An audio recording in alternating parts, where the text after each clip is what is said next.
ಆಟದ ಜೊತೆಗೆ ನಾವು ಯಾವ ರೀತಿ ಈ ಸಂಕಲನವನ್ನ ಮಾಡಬಹುದು ಅನ್ನೋದನ್ನ ನಾನು ಇವತ್ತು ಹೇಳ್ಕೊಡ್ತೀನಿ. 2 ಅಂಕಿಯ ಒಂದು ಸಂಖ್ಯೆಯನ್ನ ಯಾರಾದ್ರೂ ಹೇಳಬೇಕು. 43. ನಿಮ್ದು ಇದು 43 ಸಂಖ್ಯೆನಾ? ಇದಕ್ಕೆ ಉತ್ತರ ಏನ್ ಬರುತ್ತೆ ಅಂತ ಹೇಳ ನಾನು. 241 ಉತ್ತರ ಬರುತ್ತೆ. ಇನ್ನೇ 2 ಸಂಖ್ಯೆ 51, 64. ನಾನು 2 ಸಂಖ್ಯೆ ಬರೀತೀನಿ. ಇದ್ರ ಕೂಡಿಸ್ರಿ, ನಿಮ್ಗೆ ಉತ್ತರ 241 ಬಂದಿರುತ್ತೆ. ಹೌದಾ?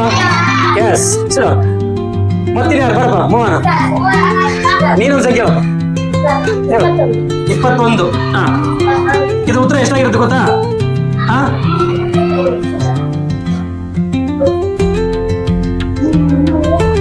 219 ಆಗಿರುತ್ತೆ. ಇನ್ನು 2 ಸಂಖ್ಯೆ 65, 20, 28. ಓಕೆ. ಇದು ಕೂಡಿಸ್ರಿ. ಕರೆಕ್ಟ್ ಇದೆಯಾ? ನೋಡ್ರಿ ಯಾವ ತರ ಇದು ಬಂತು ಅನ್ನೋದನ್ನ ಒಂದು ಟ್ರಿಕ್ಸ್ ಮುಖಾಂತರ ಹೇಳ್ಬೋದು. ಇಲ್ಲಿ ಮೊದಲು ನೀವು 2 ಸಂಖ್ಯೆ ಹೇಳಿದ್ರೆ, ಒಂದು ಸಂಖ್ಯೆ ಹೇಳಿದ್ರೆ, ನಂತರ ನೀವು 2 ಸಂಖ್ಯೆ ಹೇಳಿದ್ರೆ, ಆನಂತರ ನಾನು 2 ಸಂಖ್ಯೆಗಳನ್ನ ಹೇಳಿದೆ. ನಿಮ್ಗೊಂದು ಉತ್ತರ ಆಗಿದ್ರೆ ನಿಮ್ಗೆ ಏನಾದ್ರು ಸ್ವಲ್ಪ ಆದ್ರೂ ಇದರಲ್ಲಿ ಆಟ ಅನ್ನೋದು ಮ್ಯಾಜಿಕ್ ಅನ್ನೋದು ಗೊತ್ತಾಗಿಲ್ಲವಾ? ಏನಿಲ್ಲ, ಒಂದು ಸಿಂಪಲ್ ಆಗಿರ್ತಕ್ಕಂಥ ಒಂದು ಮೆಥಡ್ ಇದೆ ಇಲ್ಲಿ.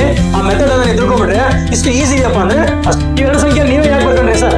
2 ಸಂಖ್ಯೆ ನೀವೇ ಬರ್ಕೊಂಡ್ರಿ, ಬೇರೆ ಬರ್ಕೋದಾಯ್ತಲ್ಲ. ಅದೊಂದು ಅದೇ ಟ್ರಿಕ್ಸ್. ಆ ಟ್ರಿಕ್ಸ್ ಅನ್ನ ನಿಮ್ಗೆ ಹೇಳ್ಕೊಡ್ತೀನಿ, ನೀವು ಕಲಿಬೇಕು. ಗೊತ್ತಾಯ್ತಾ?